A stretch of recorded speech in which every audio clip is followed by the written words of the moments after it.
I'll put it another way. How long would you say Homo sapiens has been on the planet?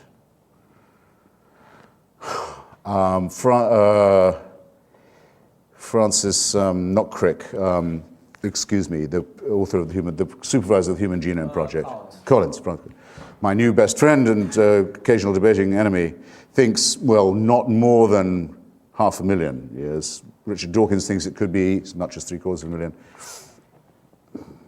I can sink the number, actually, if you like. We know that the species left Africa about 75,000 years ago, having probably shrunk down to about 2,000 or 3,000 people as a result of a terrible climatic disturbance, probably from Indonesia, probably from a predecessor of Krakatoa, which meant that we were this close to joining the 99.8% of all species ever living on the surface of this planet who became extinct. Some design, by the way. Profuse creation of millions and millions and millions of life forms, all to be wiped out, with not even anyone left to testify to their previous existence. We nearly joined that lot. Managed to get out of it just in time. Let's call it, I don't want Francis's million or 500,000 or Richard Dawkins' 75,000, whichever way around. Just give me that amount of time. Suppose we've only been around for 75,000 years.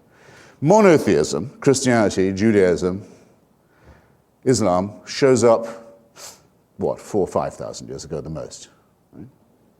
So if you give me my most microscopically small assumption of human existence, for at least 70,000 years, heaven watches as the human species is born, dies, usually of its teeth, usually at about 20, usually its infants having about a 9, 10, 2% chance of living beyond.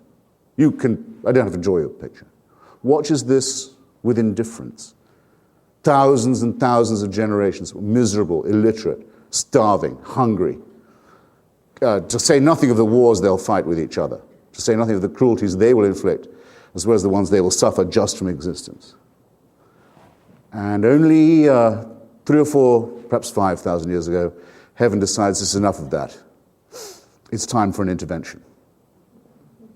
And the best way to do it would be in the most primitive part of the Middle East. Not in China, where people can read and have looked at telescopes. No, in the most primitive part of the Middle East, basically by offering human sacrifice to them.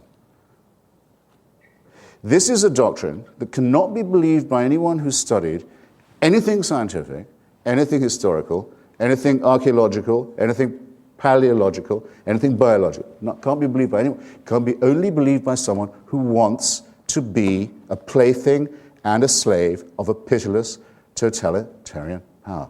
How glad we should be that the evidence for this ghastly entity is nil. Good. Thanks.